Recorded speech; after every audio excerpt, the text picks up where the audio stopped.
Hello నమస్తే, నేను Ashok. Welcome to reality check. ఆంధ్రప్రదేశ్లో ప్రభుత్వానికి సంబంధించి పెట్టుబడులను ఎక్కువగా ప్రోత్సహిస్తున్నాం. 200 కోట్లకు పైగా పెట్టుబడులు పెట్టేటువంటి ప్రతి కంపెనీకి ప్రత్యేక రాయితీలు ఇస్తామంటూ కూడా ఆంధ్రప్రదేశ్ ప్రభుత్వం చెప్తూ ఉంది. అయితే ఇప్పటికే విశాఖ స్టీల్ ప్లాంట్ ప్రైవేటీకరణ చేస్తామని చెప్పేసి ఒక పక్క పెద్ద ఎత్తున విమర్శలు ఎదుర్కొంటున్నటువంటి నేపథ్యంలో కొత్తగా ప్రైవేట్ కంపెనీలను తీసుకొచ్చి ఏం చేస్తారంటూ కూడా ఇటు ప్రతిపక్ష పార్టీల నుంచి ఆరోపణలు వస్తూ ఉన్నాయి. కంపెనీలకు సంబంధించి కావచ్చు, దాదాపు 32 శాఖల్ని ప్రైవేటీకరణ చేయడానికి టెండర్లు పిలిచినటువంటి నేపథ్యంలో దాని మీద ఇప్పటి వరకు ప్రభుత్వం కావచ్చు, కూటమిలో ఉన్నటువంటి 3 పార్టీలు కూడా ఏమాత్రం మాట్లాడలేదని చెప్పేసి చెప్తుంది. ఒక పక్క బీజేపీకి గ్రాఫ్ తగ్గుతుందని చెప్పేసి సర్వేలు చెప్తున్నప్పటికీ కూడా మళ్ళీ మేమే అధికారంలోకి వస్తాము, మరో 15 ఏళ్ల పాటు కూటమే అధికారంలో ఉంటుందంటూ కూడా ఇటు ఏపీకి సంబంధించిన 3 పార్టీలు కూడా మాట్లాడుతూ వస్తున్నాయి. ఏపీ రాజకీయాల గురించి, అలాగే దేశ రాజకీయాల గురించి ఈరోజు ఇంటర్వ్యూలో మాట్లాడదాం. ఇంటర్వ్యూలో నాతో పాటు పార్టిసిపేట్ చేస్తున్నారు మాజీ MLC, YCP state general secretary Jupudi Prabhakar గారు. ప్రభాకర్ గారు నమస్తే. నమస్తే అశోక్, బాగున్నారా? బాగున్నాను సార్. ఏంటి ఆంధ్రప్రదేశ్కి సంబంధించి ఒక పక్క విశాఖ స్టీల్ ప్లాంట్ని ప్రైవేటీకరణ చేసేస్తున్నామని చెప్పేసి ఉద్యోగులందరూ రోడ్ల మీద వచ్చి గొడవ చేస్తున్నారు. 32 శాఖలకు సంబంధించి టెండర్లను పిలిచారు ప్రైవేటీకరణకి. నిన్న పవన్ కళ్యాణ్ గారేమో అదంతా అబద్ధం, అదంతా ఫేక్ అని చెప్పేసి ఆయన మాట్లాడుతున్నారు. ఒక పక్క ప్రైవేటీకరణ అంటున్నారు, మళ్ళీ కొత్తగా ఆంధ్రప్రదేశ్ కంపెనీలు అంటున్నారు. ఈ పరిణామాలను చూస్తుంటే ఎలా అనిపిస్తుంది? అంటే contradiction in so many policies in కూటమి government. Sir, Visakha steel plant కూటమి పెట్టింది కాదు. కూటమి సపోర్ట్ కూడా విశాఖ స్టీల్ ప్లాంట్కి పొలిటికల్గా తప్ప వేరే విధమైన సపోర్ట్ కూడా అవసరం లేదు. అసలు ఆంధ్రప్రదేశ్లో ఉన్న ప్రభుత్వం సపోర్టు పొలిటికల్ మాట తప్ప. ఎందుకంటే అది పోరాటాల ద్వారా సాధించుకున్నటువంటి విశాఖ స్టీల్ ప్లాంట్. దాని వెనకాల త్యాగాలు ఉన్నాయి, పోరాటాలు ఉన్నాయి. అనివార్య పరిస్థితుల్లో ఇందిరాగాంధీ గారు ఇక్కడ ఇవ్వటం జరిగింది. ఓకే. సో దాన్ని అది 80 తర్వాత అది ఆంధ్రప్రదేశ్ కానీ లేకపోతే భారతదేశంలో ఉన్నటువంటి since it is a and public sector, it has given lot of employment sources to the society.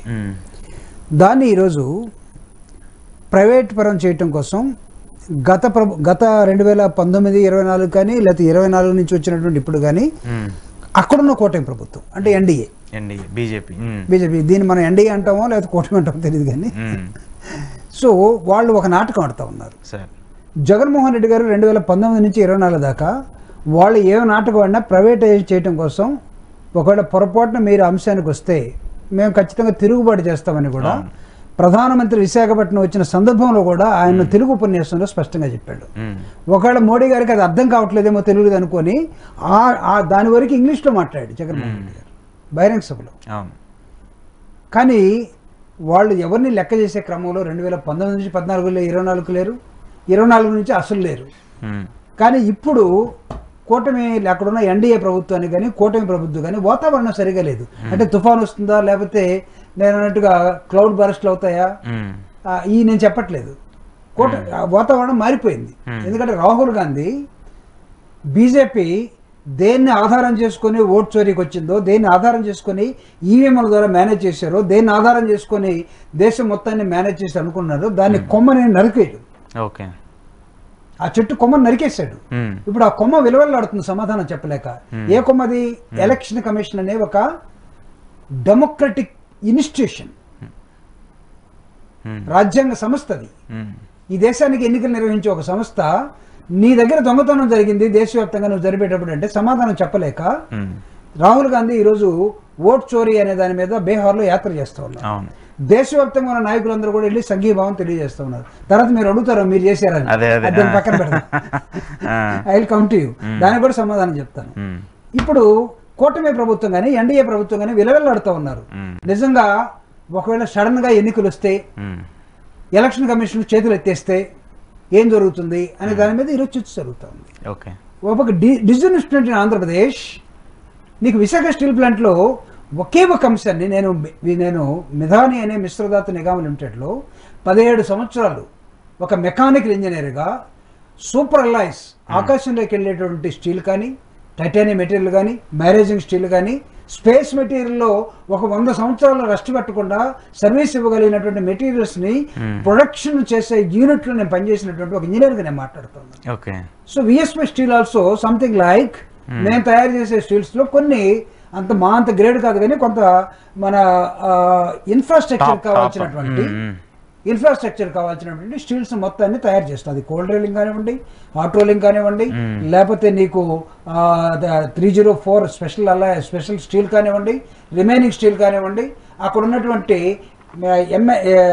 Latest టెక్నాలజీతో ఉన్నటువంటి మిషనరీ ద్వారా thousands of tons of production నీకు సిరీస్గా వచ్చి పడేటువంటి ఒక మెకానిజం ఉన్నటువంటి ఒక ఇండస్ట్రీ. అది విశాఖ స్టీల్ ప్లాంట్ నష్టాల్లో ఉందని అబద్ధ ప్రచారం చేశారు. It is never in to the losses. నేను ఒక స్టీల్ ఇండస్ట్రీలో పనిచేసినట్టుగా చెప్తున్నాను. విశాఖ స్టీల్ ప్లాంట్ నష్టాల్లో ఉన్నట్లయితే ప్రపంచవ్యాప్తంగా దీని మార్కెట్ యార్డ్లు ఎక్కడున్నాయో చెప్పనా? తైవాన్లో మార్కెట్ యార్డ్ ఉంది, చైనాలో మార్కెట్ యార్డ్ ఉంది.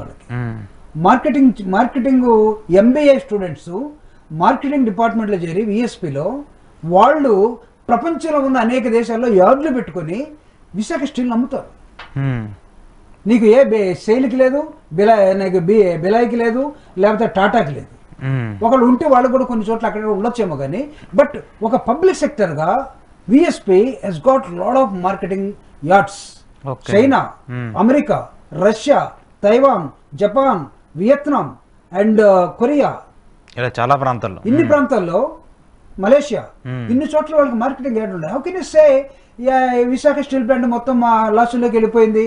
ది రీజన్, నువ్వు క్యాప్టివ్ మైండ్స్ని ఒక్క మాట ద్వారా సెంట్రల్లో ఉన్న ప్రభుత్వాన్ని ఒప్పించి బయలుదిల్లా అక్కడి నుంచి నువ్వు తీసుకొచ్చి ఇవ్వగలిగితే క్యాప్టివ్ మైండ్స్ని, ఇది నీ విశాఖ స్టీల్ సంబంధించినటువంటి నేను ఈ రోజు నుంచి మీకు ఇస్తున్నాము అని ఒక మాట చెప్పించగలిగితే, చెప్తే విశాఖ స్టీల్ ప్లాంట్ ఈజ్ మనకి హాట్ కేక్.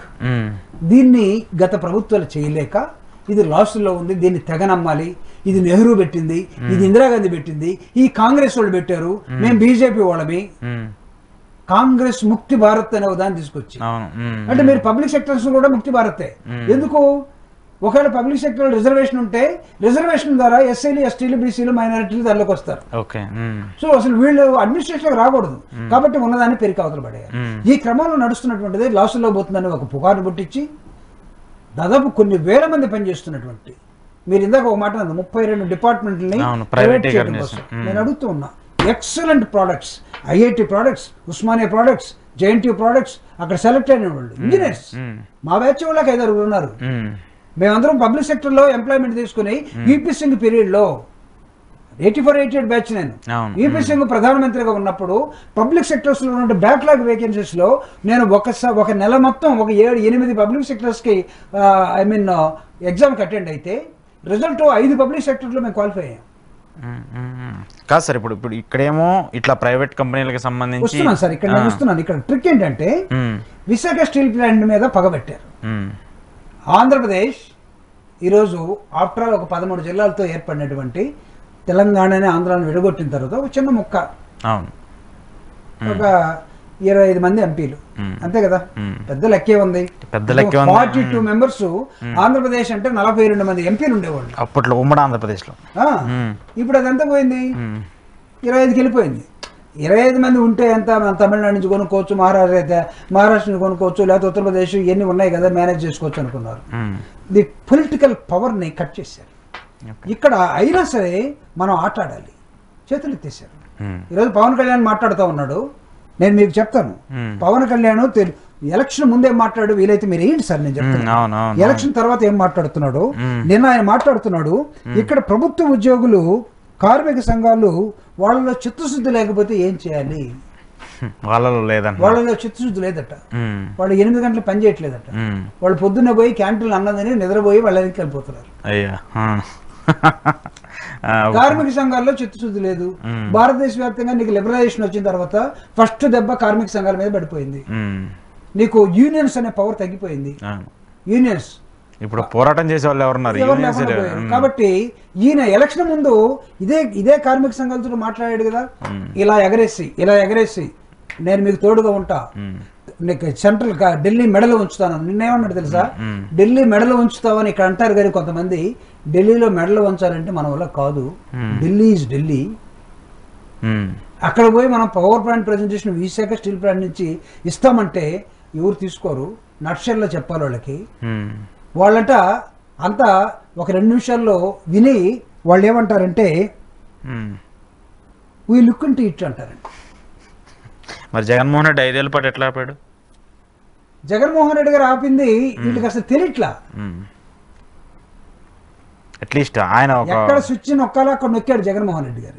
వీళ్ళు స్విచ్ దగ్గర పోతే వీళ్ళకి షాక్ కొడతారని భయపడిపోయి దూరంగా ఉండిపోయి కార్మికుల మీద విఆర్ఎస్ అట. ఇప్పుడు విఆర్ఎస్ తీసుకునే వాళ్ళు అది వాళ్ళ ఇష్ట ప్రకారం తీసుకుని వెళ్తున్నారట.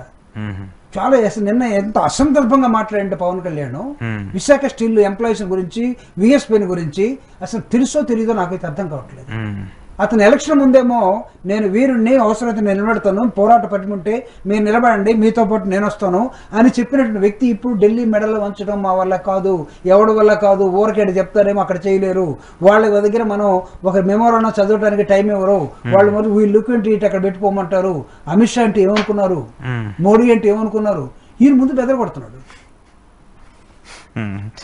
కాదు సార్, ఇప్పుడు సరే బెదరగొట్టాలు ఇవన్నీ సహజంగా రాజకీయంగా వాళ్ళు ఏం కూటమిలో ఉండి వాళ్ళు ఎలా సరెండర్ అయింది నువ్వు, అదే కూటమిలో ఉండి వాళ్ళు సరెండర్ అయింది మీరు, ప్రజలు కాదు, not Visakha employees, steel plant కాదు, not YSR Congress party. YSR Congress party ఈ రోజు కూడా విశాఖ స్టీల్ ప్లాంట్ తో పాటు, విశాఖ స్టీల్ ప్లాంట్ ఎంప్లాయీస్ తో పాటు పోరాటానికి సిద్ధమవుతున్నాం. I know what are the lapses. ఒకళ్ళు ఉన్నట్లయితే ఎట్లా చేస్తారండి మీరు? అక్కడ ఉన్నటువంటి హాట్ రోలింగ్ మిల్ మీరేమైనా నడుపుతారా? ప్రైవేట్ వాళ్ళు వచ్చి నడుపుతారా? కోల్డ్ రోలింగ్ మిల్ మీరు ఏమైనా వచ్చి నడుపుతారా? అక్కడ విశాఖ స్టీల్ ప్లాంట్ నుండి హైడ్రాలిక్ ఫోర్జింగ్ ని మీరు ఏమైనా చేయగలరా? మీకు తెలుసా అక్కడ ఫోర్జింగ్ ఎవడెవరు చేస్తారు? రిలయన్స్ అని తీసుకొస్తావా? ఎవరు తీసుకొస్తాను అక్కడికి? మెట్టలు వస్తున్నాడు ఆల్రెడీ, పక్కన కొత్త ప్లాంట్ కూడా పర్మిషన్ తీసుకురావాలని చెప్పేసి చంద్రబాబు నాయుడు గారు చెప్తున్నారు. లేకపోతే నువ్వు అక్కడ గ్యాస్ ఫర్నేసెస్ నడుపుతావా? లేకపోతే నువ్వు హీట్ ట్రీట్మెంట్ నువ్వు చేయగలవు అక్కడ? స్టీల్ బయటకు వచ్చిన తర్వాత హాట్ రోలింగ్, కోల్డ్ రోలింగ్ తర్వాత హీట్ ట్రీట్మెంట్ ఇవ్వాలి, నువ్వు చేయగలవా? కెంచింగ్ నీ దగ్గర ఉందా? ఎవరిని తీసుకొస్తావు? ప్రైవేట్ వాడిని తీసుకొచ్చేసి దాన్ని ముక్కలుగా నరిపి విశాఖ స్టీల్ ప్లాంట్ని అన్ని డిపార్ట్మెంట్స్ని చెయ్యి. మేనేజింగ్ డైరెక్టర్ కూడా మార్చేసుకో, పర్సనల్ డిపార్ట్మెంట్ కూడా మార్చు, కామర్స్ డిపార్ట్మెంట్ మార్చు, మార్కెటింగ్ డిపార్ట్మెంట్ మార్చు, అన్ని తీసేసి నీదేమైనా ప్రైమ్ మినిస్టర్ ఆఫీస్ అనుకున్నావా? నీ సొంత మనుషుల్ని రిటైర్డ్ అయిన తీసుకొచ్చి పెట్టుకొని ఉద్యోగుల జీవితాలతో ఆడుకుంటా ఉన్నారు. My dear Pawan Kalyan, I'm telling you, if you know properly about the Visakha steel plant then you talk. తెలిసి తెలియకుండా అరకొరకు మాట్లాడొద్దు. ఉద్యోగులు విఆర్ఎస్ జలబుట్టి తీసుకుంటున్నారా? దీనికి ఎగ్జిస్టెన్స్ లేదు. ఎఫిషియన్సీ అండ్ సీనియర్ మోస్ట్ ఎంప్లాయీస్ని మీరు ట్రాన్స్ఫర్ చేస్తున్నారు. పబ్లిక్ సెక్టర్స్లో ట్రాన్స్ఫర్ ఆ ఫైల్ అని అడవదండి. నువ్వు విశాఖ స్టీల్ నుంచి సెయిల్కి, సెయిల్ నుంచి టాటాకి, టాటా నుంచి నువ్వు ఇంకొక దానికి చేసుకుంటూ పోవడానికి లేదు అసలు.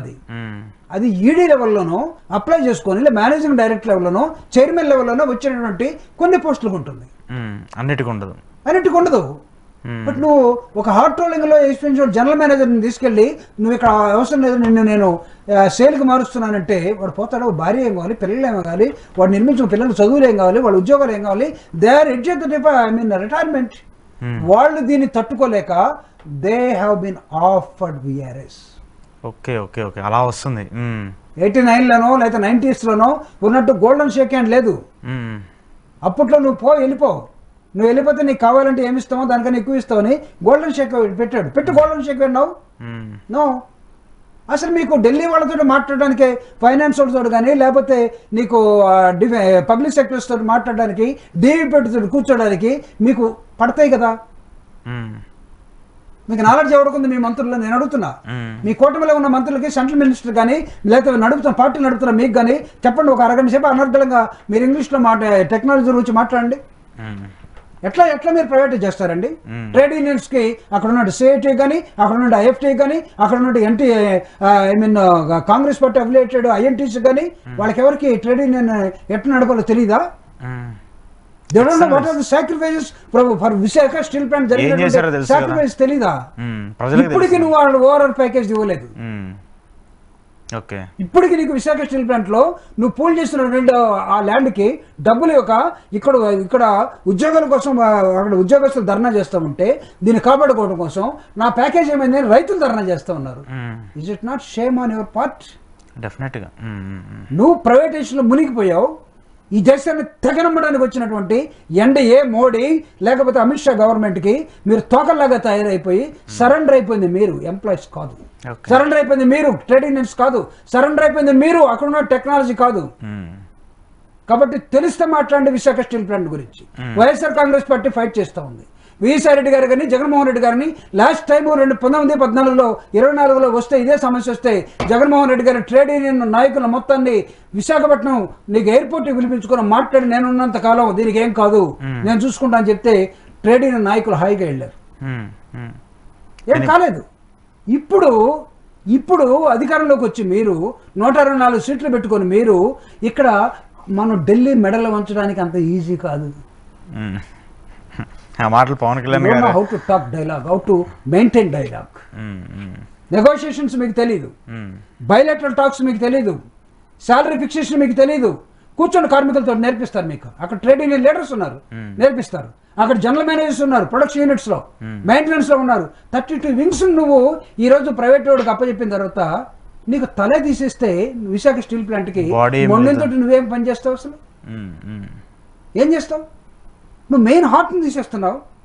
32 వింగ్స్లో నువ్వు మొత్తాన్ని కూడా నీ ప్రొడక్షన్ సెంటర్ని కొట్టేస్తూ ఉన్నావు. ప్రొడక్షన్ సెంటర్ కొట్టేసిన తర్వాత నువ్వు ఎవడో ప్రైవేట్ వాడికి ఇస్తావు. వాడికి మైన్స్ ఎక్కడి నుంచి వస్తాయి నాకు చెప్పండి. ఇప్పుడు ప్రైవేట్ వాడికి నువ్వు ఎవడికో అదానికో లేకపోతే రిలయన్స్ వాడికో లేకపోతే నీ సొంతమైన వాడికో ఇచ్చుకుంటావు.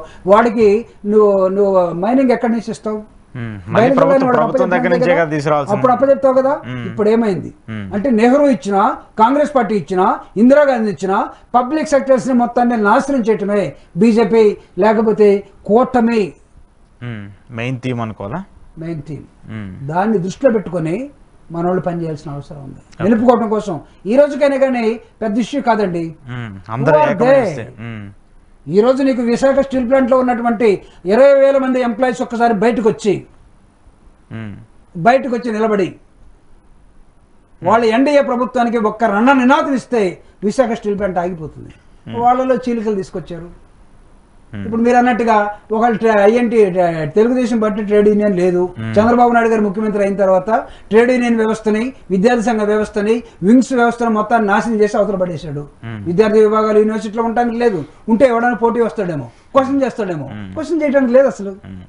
నాయకులందరూ పుట్టింది అలానే కదా, విద్యార్థి విభాగాల నుంచి. ఆయన ఎలా నాయకుడు అయ్యాడు, లేకపోతే వెంకయ్యనాయుడు ఎలా నాయకుడు అయ్యాడు, రాజశేఖర రెడ్డి గారు ఎలా నాయకుడు అయ్యాడు, లేకపోతే పెద్ద వాళ్ళు ఎక్కడి నుంచి వచ్చారో వాళ్ళందరూ కూడా విద్యార్థి సంఘాల నుంచి, విద్యార్థి నాయకులుగా యూనివర్సిటీ నుంచి వచ్చినటువంటి the great product.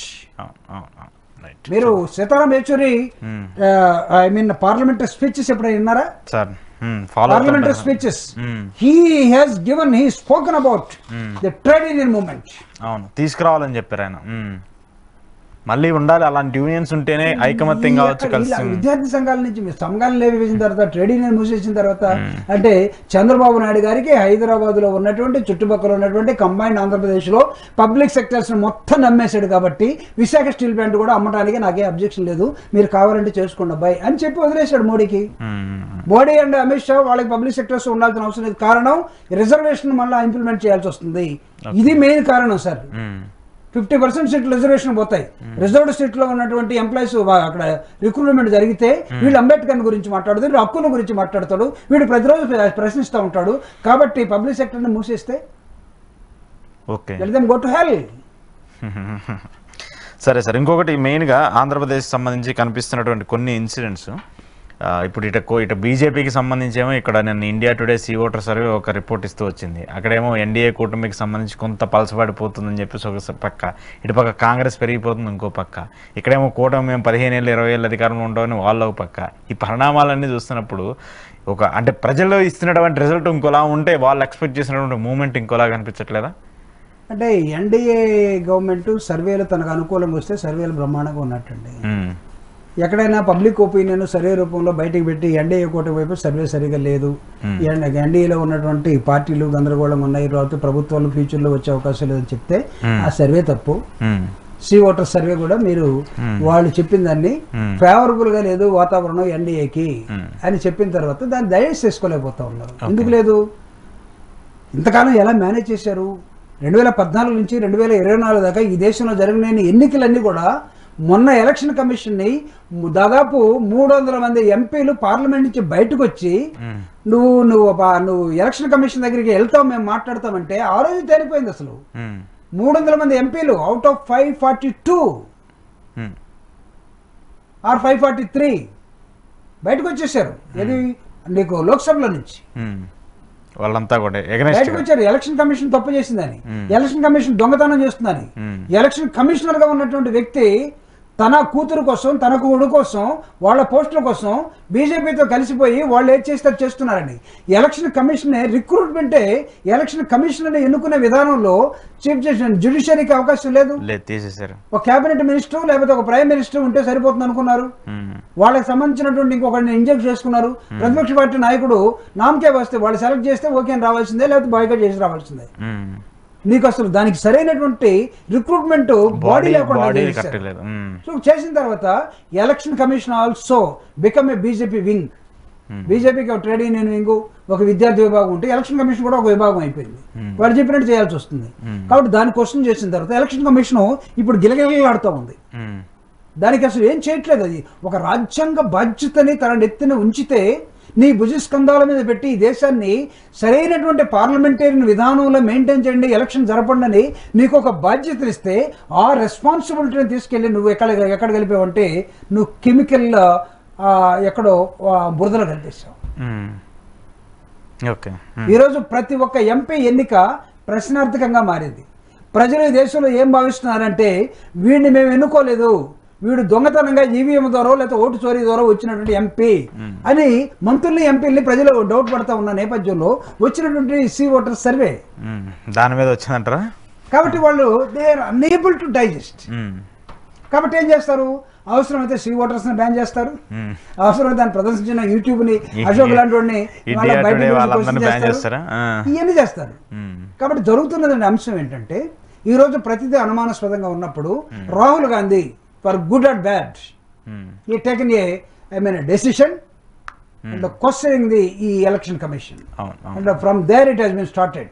Now vote chori oka పాదయాత్ర చేస్తావు. బీహార్ ఎన్నికలు ఉన్నాయి కాబట్టి నీకు సింధూరం అనే ఎన్నికల యుద్ధాన్ని నువ్వు ఆపరేషన్ సింధు చేసిన తర్వాత మోడీ డైరెక్ట్ గా అక్కడికి వచ్చి నితీష్ కుమార్ తోటి ఒక బహిరంగ సభ పెట్టాడు. దేఖ్ లేంగే క్యా హోతా హై, క్యా క్యా క్యా సోచ్ రహా హై అన్నట్టుగా మాట్లాడు. 2 రోజులు యుద్ధాన్ని ఎందుకు ముగించావు? ప్రపంచంలో ఏ యుద్ధం 2 రోజులు ముగియలేదే. తీసుకోండి, మొదటి ప్రపంచ యుద్ధం, రెండో ప్రపంచ యుద్ధం, first world war, second world war. Tell me, read the history and tell me ఎన్ని రోజులు పెట్టింది? రీసెంట్ మోడర్న్ టైమ్స్ లో జరుగుతున్నటువంటి ఉక్రెయిన్, యుఎస్ఎస్ఆర్, రష్యా యుద్ధం 2 సంవత్సరాలు దాటిపోతా ఉంది. నీకు ఇక్కడ జరుగుతున్నటువంటి not Iran, Palestine and Israel. Israel జనాభా ఎంత సార్? 1,20,00,000 మంది. ఇంకా లెస్ దాన్ దట్. మన ట్విన్ సిటీస్ హైదరాబాద్, సికింద్రాబాద్ కలిపినా దానికన్నా ఎక్కువే. అది 1 కోటి, దాదాపు 120 కోట్లు ఉన్నటువంటి జనాభా తోటి యుద్ధం చేస్తూ ఉంది. యుద్ధం చేయకపోతే నీకు ఇజ్రాయెల్ లేదు అక్కడ. యుద్ధం చేయకపోతే ఇజ్రాయెల్ అనే దేశం పోతుంది. వాళ్ళు పోరాడుతూ ఉన్నారు. ఒక పక్క యుద్ధాలు దేశం కోసం, యుద్ధాలు వాళ్ళ ప్రాబల్యం కోసం, వాళ్ళ ఆత్మగౌరవం కోసం జరుగుతూ ఉంటే 2 రోజులు యుద్ధం ముగించేసి నువ్వేం మాట్లాడుతావు ఇక్కడ? అది కూడా ట్రంప్ నేనే ముగించాను అంటున్నాడు. నువ్వేం చెప్తావు ఇప్పుడు? అదంతా మళ్ళీ అది ప్రొలాంగ్ అయిపోతుంది. అది ప్రతిదీ అనుమానాస్పదమే కదా. ఎలక్షన్ అనుమానాస్పదం, యుద్ధం అనుమానాస్పదం. ఈరోజు జరుగుతున్నది. దీనికి సమాధానం చెప్పాల్సినటువంటి ఎన్డీఏ కూటమిలో ఉన్నటువంటి నాయకులు, లేకపోతే పవన్ కళ్యాణ్, లేకపోతే చంద్రబాబు నాయుడు, లేకపోతే బీజేపీ వాళ్లే. కాబట్టి మీరందరూ సమాధానం చెప్పకుండా దాటేసుకుంటూ వెళ్ళిపోయి దాన్ని ఈ రోజు మీరు ఏమి చేస్తున్నారంటే విశాఖ స్టీల్ ప్లాంట్ ని ఎందుకు మూసేస్తావు అనే ధైర్యం మీకు ఎందుకు లేకుండా పోయింది? నేను అడుగుతున్నాను సార్, క్వశ్చన్ చేస్తున్నాను. మీరు ఆంధ్రప్రదేశ్ కి సంబంధించినటువంటి నాయకులు కదా, ప్రజలే కదా. అదేదో కలిసిందని అంత పోయి ఆడెగిరేవే, ఇప్పుడు ఎందుకు ఎగట్లేదు? విశాఖ స్టీల్ ప్లాంట్ గురించి అక్కడ పోకుండా జగన్మోహన్ రెడ్డి గారు తన ప్రభుత్వంలో ఉన్నటువంటి విషయంలో కట్టినటువంటి గవర్నమెంట్ బిల్డింగ్ దగ్గరికి వెళ్ళి పెచ్చులు ఊడిపోయింది. పెచ్చులు ఊడిపోయినాయి అంట. దానికి ఒక హోల్ పెట్టి ఆ పెచ్చులు హోల్ ఊడిపోతే కింద పడతాయా లేకపోతే పక్కన పడతాయా? కింద పడతాయి. కింద పడకుండా హోల్ ఇక్కడ కనపడుతుంది, ఊడిపోయిన పెచ్చులు అక్కడ కనపడుతున్నాయి. అక్కడ పోయి ఎవరు చూస్తున్నారు? టూరిజం మినిస్టర్ లేడు వాళ్ళతోటి. ఓన్లీ నాదెళ్ల గారు, పవన్ కళ్యాణ్ గారు. ఏంటి డ్రామాలు? ఏ సినిమా షూటింగ్ లే ఇవన్నా? మీరు విశాఖపట్నంలో 3 రోజుల నుంచి ఒక కథను అడుగుతూ ఉన్నారు ఇక్కడ, సేనతో సేనాని, సేనతో అవును మాట్లాడుతూ వచ్చారు ఆయన కూడా. అడ్మిరల్ అని మీకు నేవీలో అడ్మిరల్ ఉంటుందండి సార్, అడ్మిరల్ అని ఉంటుంది. ఎట్లా అవుతాడు అడ్మిరల్? నీకు నేవీలో ఉన్నటువంటి అక్కడ ఉన్నటువంటి మొత్తం ఫోర్సెస్ అన్ని కూడా నీ అండర్లో ఉన్నప్పుడు నువ్వు హెడ్ అయిపోతే అడ్మిరల్ అవుతావు. నువ్వు జనసేనకి నాయకుడివే, సేనకి ఇప్పుడు సేనాని పెట్టుకోండి, సేనతో సేనాని ఏ పేరైనా పెట్టుకోండి, కింద సేన ఉండాలిగా. నువ్వు సేనాని కావాలంటే నీ సేనని నువ్వు ఎవడికో అప్పచెప్పి నీ ఆంధ్రప్రదేశ్ లో ఉన్నట్టు విశాఖ స్టీల్ ప్లాంట్ ని ఎవడో దొంగతనం చేసి వెళ్ళిపోతావంటే, ప్రైవేట్ జ్వరబడతావంటే, నీ ఎంప్లాయీస్ నువ్వు అవహేళనగా అవమానంగా మాట్లాడతావంటే, అక్కడ ఉన్నటువంటి కార్మిక సంఘాలని అవహేళనగా మాట్లాడతావంటే ఏం మాట్లాడుతున్నాడు ఆయన? నేను ఇంకా చెప్తాను. మైన్స్ కేటాయించే ఆ వ్యవహారంలో మాట్లాడటానికి ఎవరు ముందుకు రావట్లేదట. నువ్వు వెళ్ళు, నవ్వు యూఆర్ ద గ్రేట్ మీడియేటర్ కదా, డిప్యూటీ సీఎం. డీసీఎం కదా సార్ మీరు. డీసీఎం అంటే ఏదో జనాల్లో లేకపోతే ట్రావెల్ బస్ స్టాండ్ వేసుకొని పోయి హైదరాబాద్ కాదు, డిప్యూటీ సీఎం కదా. డిప్యూటీ సీఎం హైదరాబాద్ తెలంగాణలో డిప్యూటీ సీఎం ఏం చేస్తున్నాడు? అయితే తెలంగాణలో బట్టి విక్రమార్క ఏం చేస్తున్నాడు? డిప్యూటీ సీఎం కదా. Is addressing each and every minute, I mean moment. నిన్న జిఎస్టీ మీటింగ్ జరిగితే అక్కడికి వెళ్ళి మాట్లాడొచ్చాడు. ఫైనాన్స్ గురించి అడ్రస్ చేస్తూ ఉన్నాడు, పొలిటికల్ ఇష్యూస్ మీద అడ్రస్ చేస్తాం, పబ్లిక్ మీటింగ్ లో మాట్లాడుతున్నాడు. నువ్వెందుకు డిప్యూటీ సీఎం గా ఎక్కడెక్కడ అసలు కనపడకుండా ఎందుకు తిరుగుతున్నావు?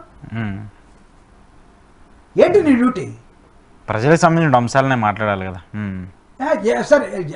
ఆంధ్రప్రదేశ్లో డిప్యూటీ సీఎం ఎటుపోయాడు, ఎక్కడున్నాడు, ఏం చేస్తున్నాడు అంటే సమాధానం 1, 2, 3 ఎవడని ఇవ్వగలడా?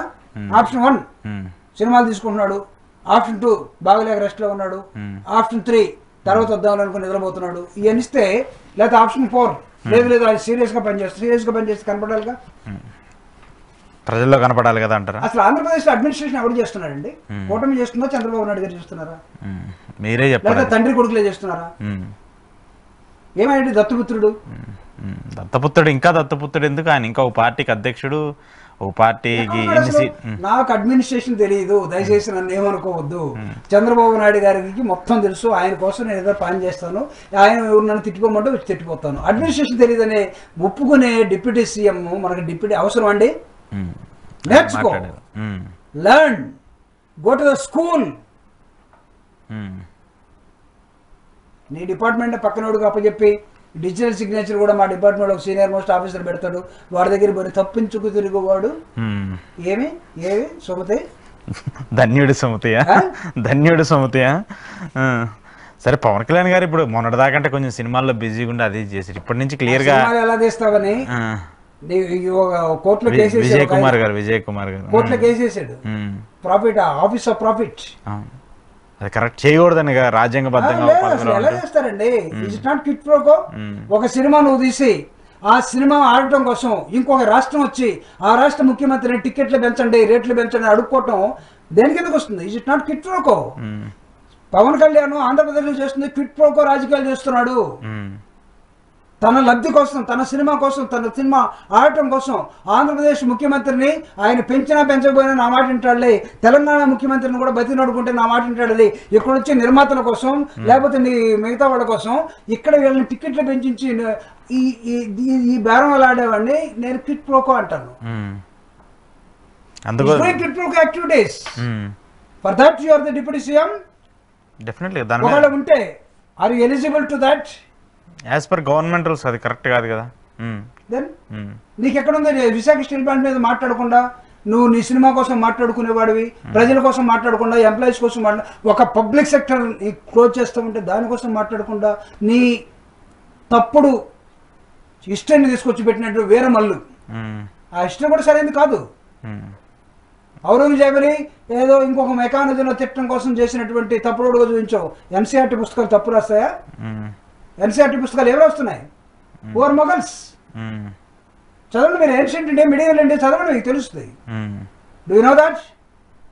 మోడర్న్ ఇండియా పక్కన పడేసేయండి, మిడివల్ ఇండియా చదవండి. దాని అన్నింటినీ కూడా అంటే సరే గతంలో మీ సొంతగా మీ ఇష్టం జడ తీసుకుని ఆ సినిమా ఆడటం కోసం డబ్బులు వసూలు చేసుకునే బ్యాచ్లు డిప్యూటీ సీఎంలుగా ఉంటే చంద్రబాబు నాయుడు గారు ఎలా అలౌ చేస్తున్నారో మాకు అర్థం కాలేదు. చంద్రబాబు నాయుడు గారు ఎలా లీవ్ ఇస్తున్నారో నాకు అర్థం కాలేదు. ఆయన లీవ్ ఇచ్చారు కాబట్టి నేను పోతున్నా. ఏమండి పొలిటికల్ సిస్టంలో లీవ్ లెటర్ పెట్టుకోవటం శాంక్షన్ చేయటం ఉంటుందా? ఎందుకుంటది ఎందుకుంటుంది సార్ అలా? No, the deputy CM is the subordinate to the honorable CM. ఇప్పుడు He is not subordinate, I say.